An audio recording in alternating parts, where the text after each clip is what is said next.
Hey everybody, today I am doing a video on phonics instruction. So this is going to be for a lot of my elementary folk. So if you're elementary folk, this video is going to be for you. So phonics instruction, it's a really big part of lower grades. But a lot of the times, you can't fit it in, you don't know how to fit it in, you're trying to meet everybody's needs because you have so many kids that are on so many different levels. This kid may only need letters and sounds, this kid may need sight words, this kid may need it's various different things. So today, I am going to give you my run through of how I pretty much do my phonics instruction on a week-to-week basis. So here's my disclaimer, because not every kid is going to need it this way. It depends on the student. You can do this whole group, you can do this small group.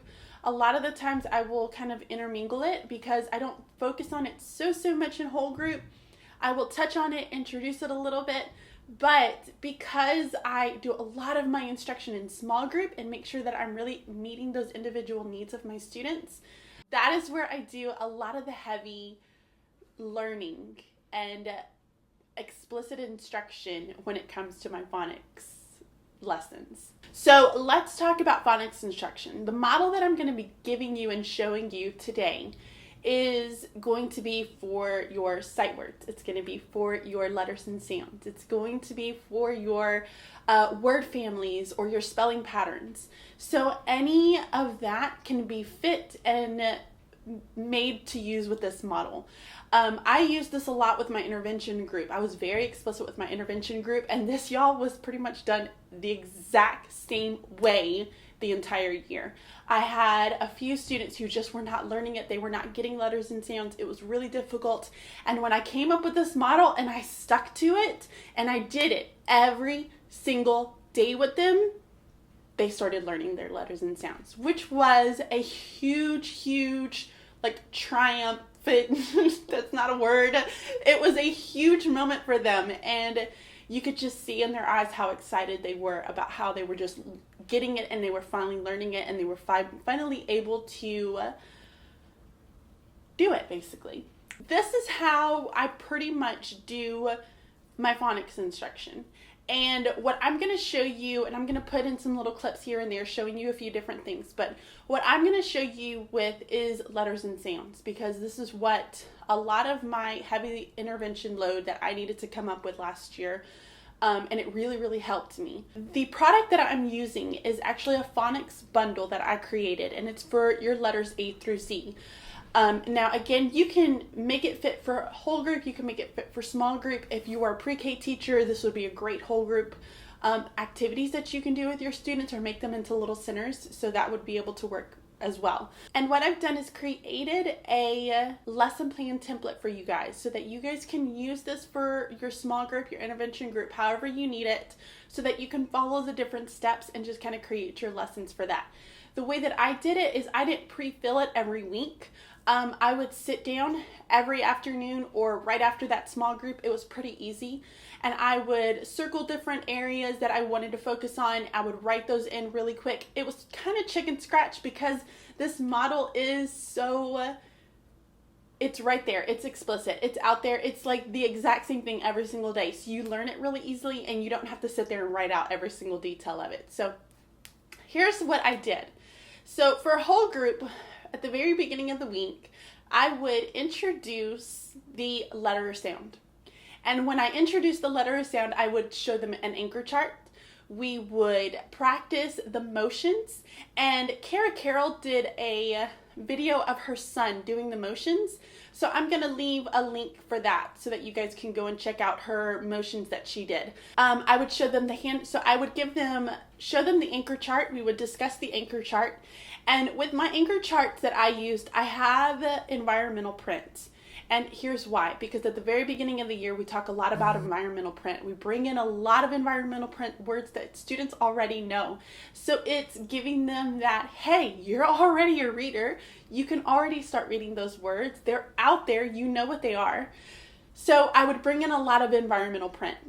And when I pulled out the anchor, I would also try to bring something with that environmental print. So if it was like a candy bar or something, or it was, I think there's one where it's like a detergent soap, I would bring that in and show it to them. So for the letter M, I have environmental print, and on it, it has M&Ms, and then it has macaroni. Two things that most students are gonna know what they are. Now, I would bring my M&Ms, and I would bring in my macaroni, and we would talk about what they are. And I say, these both start with the same letter. So we would talk about what letter it starts with. Now, I have a little chant that I do with all of the environmental prints that are on my anchor charts. And the chant goes, M&M, M&M, macaroni. Here's why I do that. Because the first environmental print will say the letter name, M, M&M, M, M&M. The second environmental print will say the sound, macaroni, macaroni. So they're getting both. They're hearing the letter name and they're hearing the letter sound. So they would practice the chant with me. We would do the chants. And if you guys haven't already seen Have Fun Teaching on YouTube, they're absolutely phenomenal. They have each of the letters that has like a really cool song, and it takes them through the letter names and the letter sounds. So we would also play that and sing that too. So I had the anchor chart, we sang the chant, I showed them the environmental prints, and then we went on to vocabulary words. So I pulled out my little vocabulary cards, and this is why I did this. Because during morning work, I had one little area, one or 2 days where they would use high frequency words and words that they could use around the room. So it could be that we were focusing on the high frequency word during that time, I think is mine. So my macaroni, my M&Ms, my mouse. So they would be using the high frequency word and those letter cards that I had up in our room. So this is what I did whole group. Once I did that, I didn't really focus again during whole group on letters and sounds. I really wanted to focus on whole group as a time for me to model my thinking with books. So I did a lot of comprehension lessons after that. So once that was done, and a lot of the times too, you have to think, the majority of your students, depending on your class, but for me, the majority of my students were able to pick up that letter and sound immediately just from that whole group lesson. Now, there are a few, I probably had maybe half, a little less than half, who still needed some extra reinforcement with that letter and sound, and they needed more practice. So that's where I pulled it into small group, and I would continue my letters and sounds in small group. So I'm going to give you the intervention model. The intervention model is the most explicit model for me, and then you can kind of pick apart what you would use for your other groups. So it may be that I only focused on a book, or we just did a sort together. So just depending on what the other groups needed, I would pick the few pieces that I really liked, and I would do that with them. But the intervention model is going to give it all to you. So I'm going to show you the intervention model and talk to you about my model for intervention so that you can kind of get the big picture of it. So let's say it's intervention. It's Monday. I've introduced it during whole group, so now I'm going to pull it into my intervention time. So here's what I would do for intervention time. As soon as they sat down, if it was something that we were reviewing, we always started with some type of game review. Now it varied. So I had different things that I would do with them. I had a BAM game where I had one little cup, and inside of it were popsicle sticks. And there were uppercase letters, lowercase letters, and there were a few popsicle sticks that had BAM on it. And we would just kind of go around. They would have to pull it. They would have to say the name, and they would have to give me the sound. If they got it right, they got to keep it. If they didn't, they had to put it back in. Now, we just kept going with it, and if somebody got BAM, they had to take all of their sticks and put it back into the cup. And we played it for a little bit, didn't make a winner out of it, we just played it. So they thought it was fun. It was kind of hilarious when it came to the BAM part because I made them go BAM, like slam it down to the table. So, I don't know, they thought it was fun, so we just did it. So we had a BAM game that we would do. I also had one where we would pull down letters. So in front of them, they would have magnetic letters, or I think mine were foam or something to that extent. But we had letters out in front of them, and those were the focus letters that I wanted to focus on reviewing. I never reviewed more than 6 letters at a time. So only 6 letters. I wouldn't try to do all 22 letters because then that would take forever. So remember, for your review, only doing 6 letters at a time. So I would have those 6 different letters, or however many letters that you wanted to focus on for your review part of it. And I would ask them, I want you to pull down the letter that makes the sound. So they would have to find that letter and pull it down. Can you find the uppercase A? And they would have to find that letter and pull it down. So it's just a quick little review that they could do. Something else that we did was we had alphabet mazes. Now I used a kind of dry sheet protector. I can't even think what they're called. So I put my alphabet maze, which is another product that I used, that I created. And the alphabet maze was just something really fun and quick and easy for them. I would tell them exactly what letter they needed to search for. Every letter has one, and they had to follow the upper and the lowercase letters and get all the way down to the bottom. When they got down to the bottom, they were done. So little games like that you could do were really easy. I also had a game where we did Stop the Letter. So this one, I think a lot of teachers have seen it, but I had smaller little hands. I didn't have the really big, the fly swatters, and I think you can find smaller fly swatters out there. But I had little bitty fly swatters, and I would put out all of the letters on there, and I would call them out, and they would have to slap them. Whoever slapped them first got to keep the letter. So just a quick and easy, again, it's just a review. It's just for you to be able to see what is it that they've retained, what is it that they still remember and still know, and what are some of the things that you need to go back and refocus on. So while I'm doing this, I'm also sitting there and writing some of these notes down for each of my students. So that's something else to keep in mind. Now, once you do your review game, then you can move on to the focus letter that you're going to teach. You explicitly teach only one at a time. I wouldn't do more than one, especially for your intervention group, because they're going to get them confused. Keep them on one focus letter that you are going to teach for that time. So when I taught the focus letter in small group with my intervention, I pulled back out that anchor chart, we redid the chant, and then I would give them letters that they would have to trace. So this could be a magnetic letter, and I think I actually used magnetic letters. But I would give them an uppercase and lowercase of that magnetic letter, and they would have to trace it 3 times with their finger and say the letter name and the sound. So they would have to go M, as they're tracing both the uppercase and the lowercase letter. And they would have to do that 3 times. You're going to see that I do a lot of things in 3s. So I did that 3 times with them. So now I would actually also model that for them as well. I would say, this is the letter M. Listen to me. M, M, M, M. Okay, I want us to do it together now. So then they would have the M, and I would have the M, and we would trace it together. M, M, M, M. You're going to be a robot during this time. I'm just warning you. And then I would say, okay, now I want you to do it by yourself. All right, and then I would listen to them. M, M, M, M, M. And then we would do it with a lowercase letter.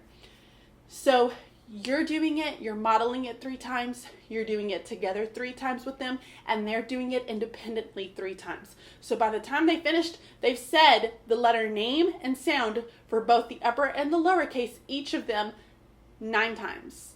So that repetition, that practice is what they need. So once we go through the anchor, the chant, we trace it with the name, the sound, then we move on to building it with something. This is your kinesthetic. This is something that they actually have to be able to touch it. They're listening to you, they're producing the sound, they're tracing it, now they're going to build the letter. So I use different materials. I've used beans, macaroni, I've used sand, I've done the gel mats before, I've done Play-Doh, Wiki sticks, and you're letting them build the letter.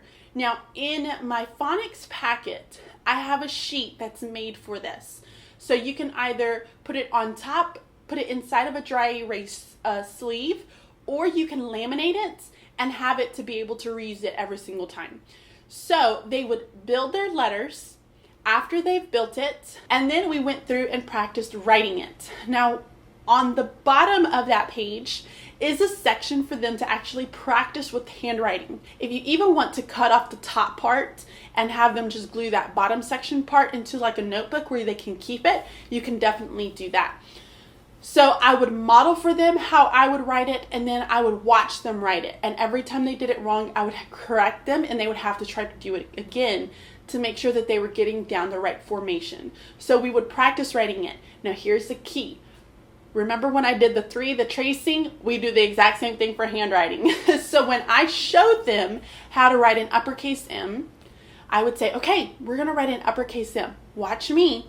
I'm gonna start and I'm gonna say M, and I'm gonna model for them how I write the M, and I'm gonna do it 3 different times. And then I say, okay, we're gonna do it together now. Let's all do it together. Pick up your pens.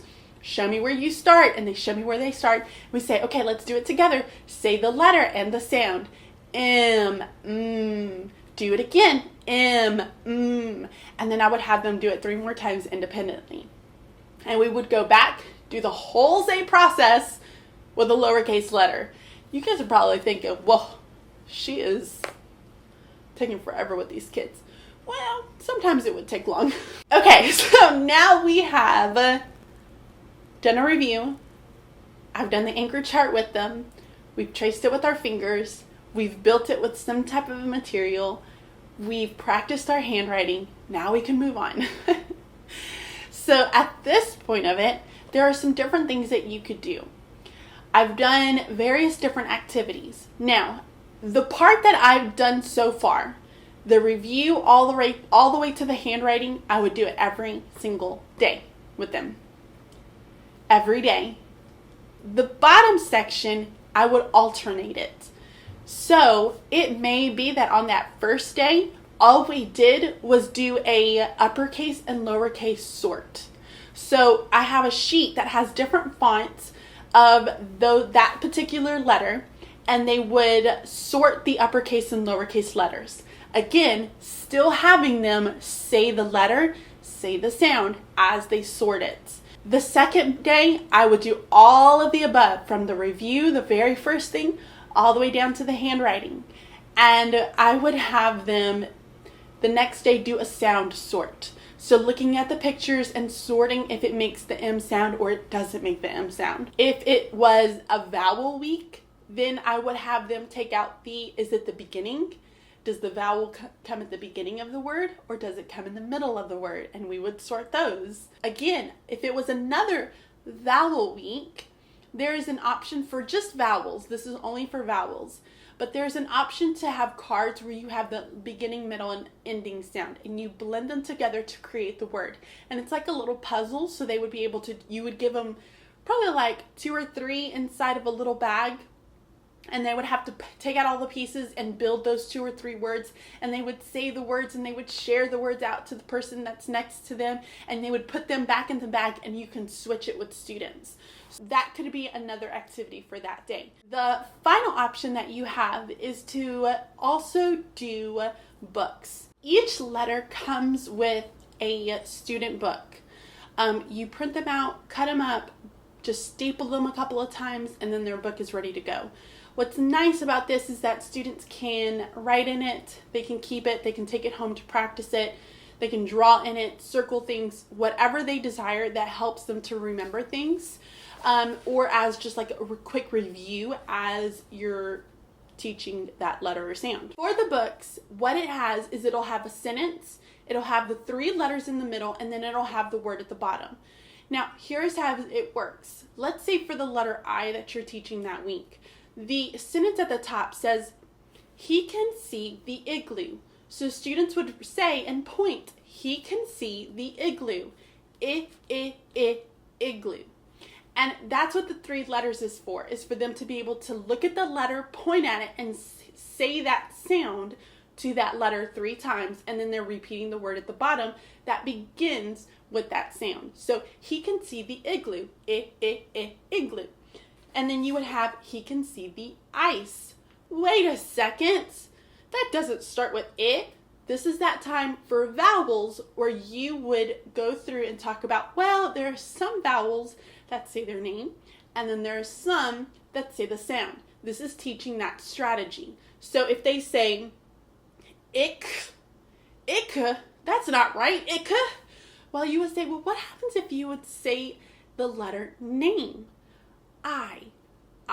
Oh, that's ice. I see that, because they're using that picture clue strategy, and they're also using that strategy of flipping the vowel sound. So you're teaching strategies during this book as well. Now for vowels, you have 2 different books. You have the vowel at the beginning of the word, and then the second one are going to be your CVC words. So for the second book for vowels, it just has 1 sentence, and it's them being able to stretch out words and listening for each of the beginning, middle, and ending sounds. So the beauty about it is that you can have students, maybe when you're going through and you're talking about it, when you initially start looking at this book, you're going through talking about the pictures. Well, what do you think this picture is? And then you're having them go through and highlight some of those high frequency words that they see. You could even take this and using the vocabulary cards that I give you, and you can create sentences with your students. If you don't want to do a book, because a book may be too much for them, and for sometimes a book was a little bit too much for my intervention group. So I would take a sentence strip, I would write the sentence, cut up the words, and then I would take those vocabulary cards, and that's what I would use, and we would read them together. And that could be another option that you could do for the last activity on a certain day. So nothing big, nothing major, but that's pretty much the activities that I would do. I also, inside of my packet, had a little game that I would play with my students. And this would be when we were lining up and we were singing songs. And what it does is you get a little strip. You can make them out for all students, or you can have multiples of them for them to be able to read and sing during partner reading, or however you want to do it. So this would be perfect for the lower grades, like your pre-K, your kindergarten. And what they would do is there's a song, and there's a song template on there, so you guys would know what song it is and the tune and everything. And it goes, each letter makes a sound, a sound, a sound. Each letter makes a sound. Now listen for it. In mouse and monkey and moose and milk, each letter makes a sound. What letter is it? And then they would have to tell me the sound, the letter and sound. So each of those is a little bit different. So eyes is each letter makes a sound, a sound, a sound. Each letter makes a sound. Now listen for it. An igloo and ink and iguana and Indian. Each letter makes a sound. What letter is it? And then they would tell you the sound. So you could have these on a ring, which is what I did. I pretty much just kept them on a ring, and as we were lining up, I would just pull to one and I would say, okay, are you guys ready? You ready? You're listening? And they would sing the beginning part of it, and then once we got to the words, they would stop and they would listen, and then they would go, am or I, and I'm like, bravo, let's do the next one. And so they would go and listen for the next one. So it's a little lineup game that we would play just throughout the day, just to review those letters and sounds. A different little activity that you could do with these strips and the song is if you're doing it whole group and you want to see them actually write it, you can give them little dry erase boards, and as you sing the song and you say the letter sounds, they could write the letter and then flip it and show it to you after you were done singing that song, and then they would flip it back, erase it, and you could do it again. So it's just a little fun way to be able to pull that into small group or whole group, however you want to do it, or just as an activity for whenever you're lining up. Now, I know that I gave you all of the examples for letters and sounds, but this could easily be done with any type of high frequency word. It can be done with any type of spelling pattern. So if you're teaching spelling patterns, the idea is still the same. You're wanting to begin your whole group, introduce it as a whole group, do an activity as a whole group, you can or you don't have to. A lot of the times I didn't. The most of the activity were going to be the strips that I had, and then my students would write it down and then flip it, and that was pretty much all that we did. And then I would pull it into small group. And again, like I said, phonics, that's where I did a lot of my instruction, was going to be in small group.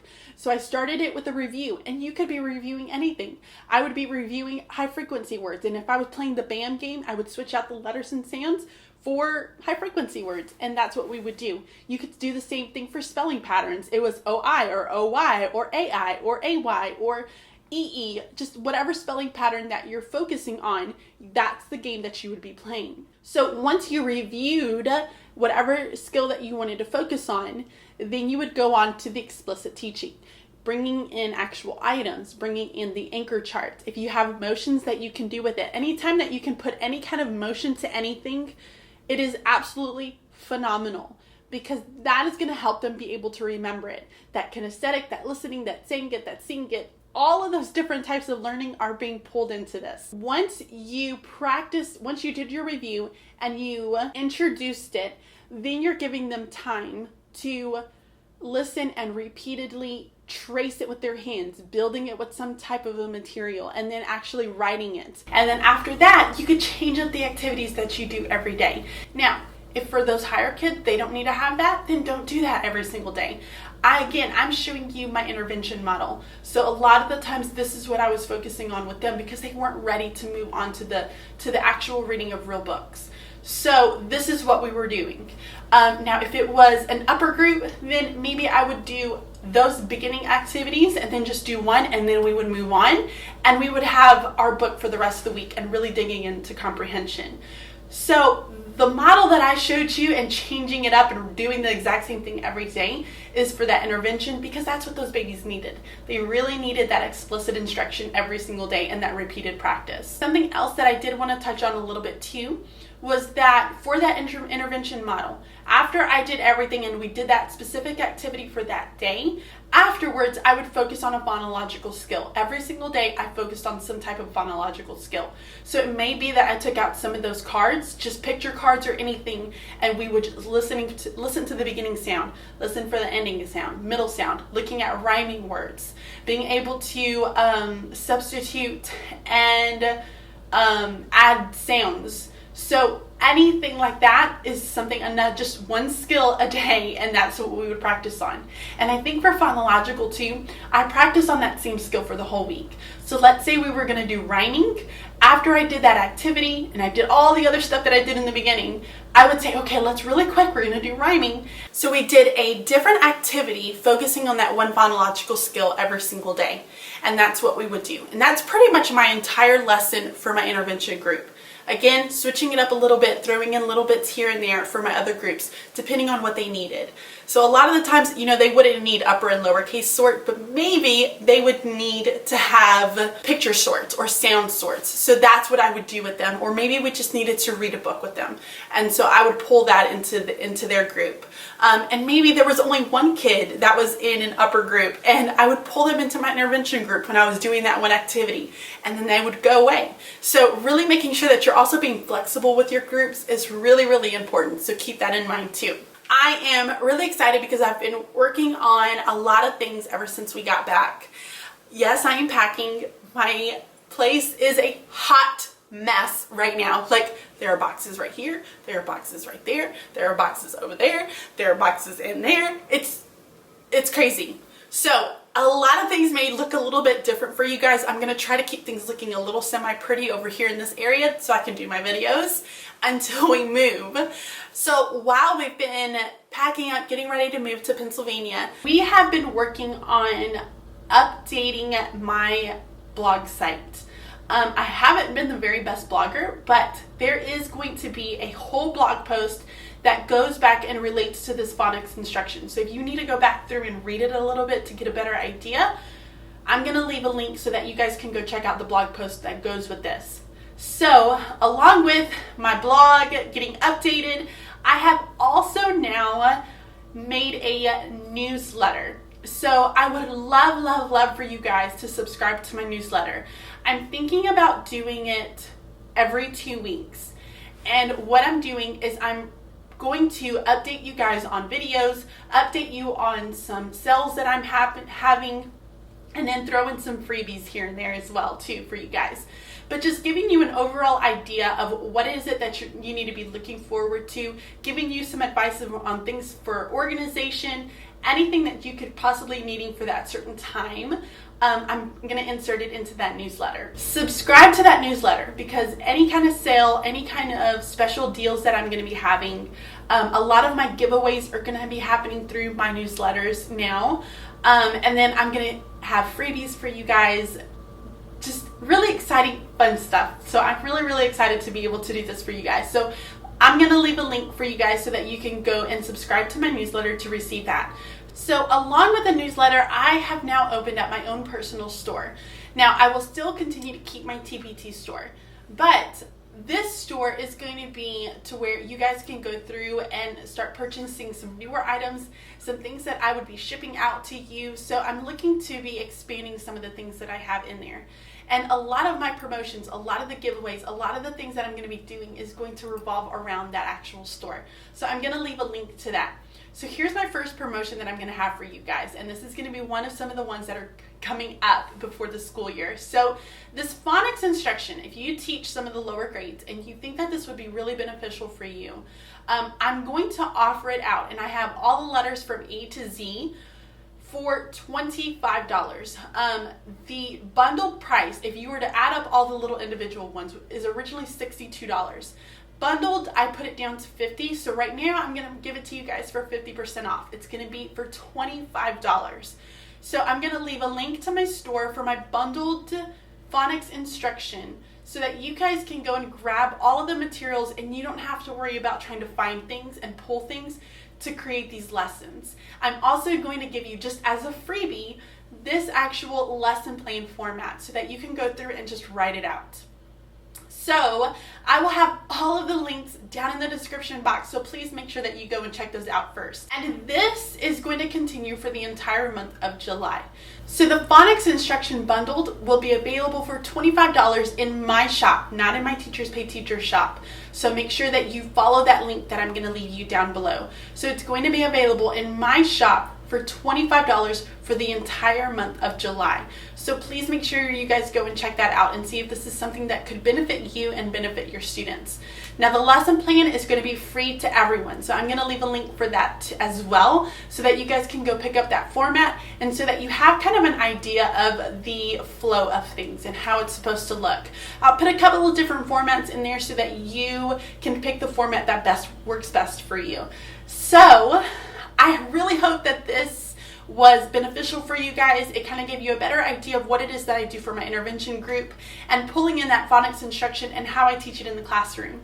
If you have any questions, please make sure that you leave them down below. I love, love, love seeing your comments. They are just absolutely so sweet and they put a smile on my face every single day. So if you have any questions, make sure you leave them down below. If you enjoyed this video and found it very useful, please make sure you give it a thumbs up, and I will talk to you guys really, really soon. Bye! Get to thinking. We went to lunch, we came back, and I feel like the end of the day was more of like a motivation type deal, like just to get you pumped and motivated.